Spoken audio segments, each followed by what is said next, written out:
अच्छा बच्चे, starting with the name of Allah Almighty. In today's video we are going to discuss the formulas that we are going to use in chapter number 7, and the derivation of each formula will be discussed in detail.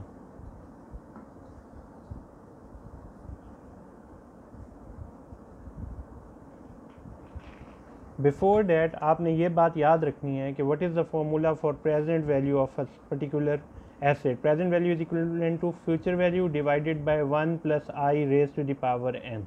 ठीक है, n किसे show करता है? Number of years to maturity, कितने सालों में वो चीज़ mature हो जाएगी. ठीक है, और 1 किसे शो करता है? प्रिंसिपल अमाउंट के, यानी जितनी इन्वेस्टमेंट आपने किया है वो आपको अमाउंट कब वापस मिलेगी या कितनी अमाउंट उसकी वो आपको वापस मिलेगी. यानी आपने फॉर एग्जांपल जब बॉन्ड्स हम परचेज करते हैं, हम कहते हैं let's suppose you have purchase a bond of $1000 eight the time of maturity, आपको आपका $1000 वापस मिलेगा. और वो 1000 किससे डिनोट हो रहा होता है? $1 से. ये जो 1 होता है ये इस प्रिंसिपल अमाउंट को रिप्रेजेंट कर रहा होता है. अब क्योंकि हमने बात करनी है कॉमन स्टॉक की, कॉमन स्टॉक हमेशा याद रखिएगा कि there is no maturity for your common stock and it will be matured at the time of liquidation. यानी कंपनी ने क्या कहते हैं, जब अपने शेयर्स को इशू किया, वो कंपनी ने अपनी एक्टिविटी करनी है 100 साल, 200 साल, 300 साल, कंपनी अपनी एक्टिविटी करती रहेगी. अब यहाँ पे हमारे बात जो है कॉन्सेप्ट है वो ये है कि क्योंकि मेच्योरिटी है ही नहीं कॉमन स्टॉक के ऊपर, तो ये n का factor number of years to maturity, इसका भी कोई कॉन्सेप्ट समझ नहीं आता. जब आपको पता है कि सर नो मेच्योरिटी, कभी वो मेच्योर होना ही नहीं है, तो कभी आपकी प्रिंसिपल अमाउंट यानी जितने का भी आप वो शेयर परचेज करेंगे वो आपको कभी वापस नहीं मिलेगा. ठीक है, अब इसकी एक अच्छी सी एग्जांपल है जिससे आपको सारी बातें समझ आ जाएंगी कि जब कंपनी अपने शेयर को इशू करती है, तो अगर शेयर होल्डर कल को कहे कि नहीं सर मैंने अपना शेयर आपको वापस करना है, there is no option for that. Company कहती है नहीं सर हम कभी ये शेयर परचेज हम दोबारा आपसे रीसेल नहीं कर सकते, या सॉरी रीपरचेज नहीं कर सकते. हम अगर खुद चाहेंगे हम ट्रेजरी स्टॉक की फॉर्म में रीपरचेज कर लेंगे, लेकिन आप हमें कभी कंपनी ये चीज़ वापस सेल नहीं कर सकते. तो इसमें एग्जांपल अगर हम लें कि एक मोबाइल कंपनी जब अपने कस्टमर को मोबाइल सेल करती है और कस्टमर कल को कहे कि सर ये मैं अपना मोबाइल कंपनी को दोबारा सेल करना चाहता हूँ, कंपनी कभी वो मोबाइल परचेज नहीं करेगी. क्यों? क्योंकि कंपनी कहेंगी there is a secondary market for that.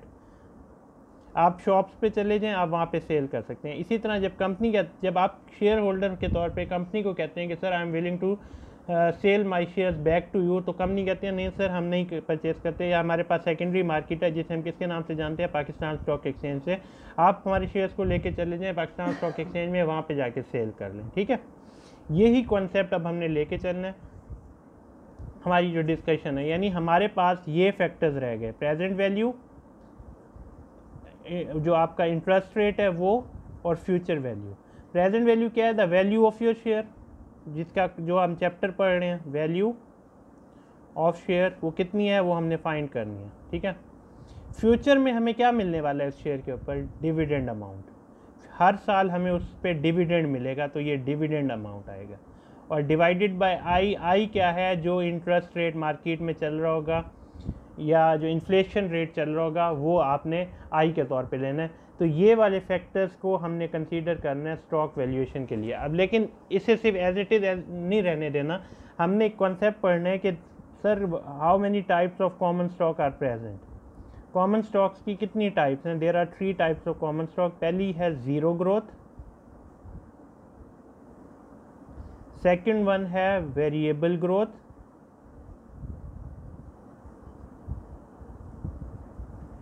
and third one is constant growth.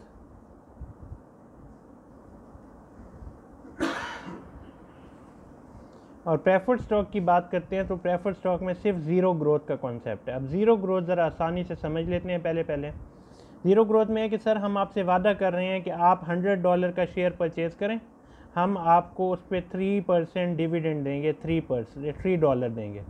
अब ये जो अमाउंट है ना, ये $3 हमेशा $3 ही रहेगी, कभी इसमें ग्रोथ नहीं आएगी. इस 3% में या इस $3 डिविडेंड में ग्रोथ नहीं आएगी. ग्रोथ मतलब इसमें इंक्रीज़ नहीं होगा. तो अगर हम बात करें कि सर फिर वैल्यू ऑफ कॉमन स्टॉक निकालने का क्या तरीका होगा? Value of common stock is basically equivalent to dividend divided by I. ये कॉन्सेप्ट है ज़ीरो ग्रोथ कॉमन स्टॉक का कि 1 नहीं है, n नहीं है, 1 प्रिंसिपल कभी वापस नहीं मिलेगा, मैच्योरिटी उसकी है नहीं, सिर्फ इन्फ्लेशन है और डिविडेंड मिलना है, तो ये ज़ीरो ग्रोथ का कॉन्सेप्ट। ठीक है। और अगर हम देखें तो प्रेफर्ड स्टॉक होल्डर से भी हम यही प्रॉमिस लेते हैं कि सर आप हमारा शेयर परचेज कर लें, हम आपको इतना डिविडेंड हर साल देते रहेंगे देते रहेंगे देते रहेंगे। तो यहाँ पे प्रेफर्ड स्टॉक होल्डर्स का कॉन्सेप्ट जो है उसमें भी हम सेम का सेम फार्मूला यूज़ करते हैं। इसकी भी डेरिवेशन आप कह लें, इसे समझने का प्रोसेस कह लें कि ना ही हमें प्रिंसिपल वापस मिलेगा, ना हमें उसकी कोई मैच्योरिटी मिलती है, तो हम यही वाला फैक्टर, ये वैल्यू ऑफ कॉमन स्टॉक निकालने का फॉर्मूला है, ये वैल्यू ऑफ प्रेफर्ड स्टॉक निकालने का फॉर्मूला है, दोनों ज़ीरो ग्रोथ है। अब आते हैं कांस्टेंट ग्रोथ के ऊपर। यहाँ पे इसे मैं डी नॉट कह लूँ, इसे डी वन कह लूँ, डी नॉट मतलब पिछले साल का डिविडेंड, डी वन कह लूँ, डी टू कह लूँ अगले साल, तीसरे साल, हर साल का डिविडेंड डी एन कह लूँ। ये तमाम की तमाम अमाउंट क्या है, सेम आ रही हैं, इसमें कोई फ़र्क नहीं आने वाला, ये हमेशा इतना ही डिविडेंड मिलेगा। पहले साल भी $3, दूसरे साल भी $3, तीसरे साल भी $3, चौथे साल भी $3। The dividend amount of $3 per share is not going to change in any year. ठीक है, इसीलिए इसे ज़ीरो ग्रोथ कहते हैं, कोई ग्रोथ ही नहीं है। ठीक है। अब जब हम आते हैं दूसरे या तीसरे पे, पहले बात कर लेते हैं, वेरिएबल के ऊपर हम बाद में बात करेंगे। कांस्टेंट ग्रोथ की बात होती है, उसमें हम एक बता देते हैं कि सर इसमें हर साल 5% ग्रोथ आ जाएगी। मतलब जो पिछले साल आप $3 डिविडेंड ले रहे थे, अब हम अगले साल $3 प्लस $3 का 5% ग्रोथ क्रिएट कर लेंगे। तो इसका जो फॉर्मूला बनता है वो यही वाला, value of common stock is equal to, जो डिविडेंड है अब उसमें चेंज होगा, पिछले साल के डिविडेंड में इंक्रीज होगा 5% ग्रोथ। ठीक है। अब इन दोनों में से $3 बाहर ले लूँ, अंदर क्या रह जाएगा, 1 + 5%। तो यही वाला फॉर्मूला मैं यहाँ पे लिख रहा हूँ कि यहाँ पे $3 यानी जो डिविडेंड आप दे रहे हैं वो सेम रहेगा, 1 + 5% जो भी ग्रोथ होगा, यहाँ पे मैं इसकी जगह जी भी लिख सकता हूँ, डिवाइडेड बाय, सर वो जो इन्फ्लेशन आएगी उसमें ग्रोथ की परसेंटेज भी तो ऐड होगी, हमने उस ग्रोथ की परसेंटेज को नहीं लेना, हमने सिर्फ इन्फ्लेशन के फैक्टर को देखना है।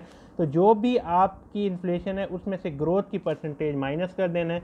ये फॉर्मूला है आपका कांस्टेंट ग्रोथ कॉमन स्टॉक का, ये फॉर्मूला है आपका कांस्टेंट ग्रोथ कॉमन स्टॉक का। अब यहाँ पे हम देखें, value of common stock is equal to D naught into 1 + G, उसमें ग्रोथ, पिछले साल के डिविडेंड में ग्रोथ आपकी क्या होगी, ऐड होगी, डिवाइडेड बाय आई माइनस जी, यानी ये जो इन्फ्लेशन है उसके अंदर से ग्रोथ पर्सपेक्टिव भी क्या है, हमने माइनस कर देना है। ये फॉर्मूला है आपका कांस्टेंट ग्रोथ का। ठीक हो गया।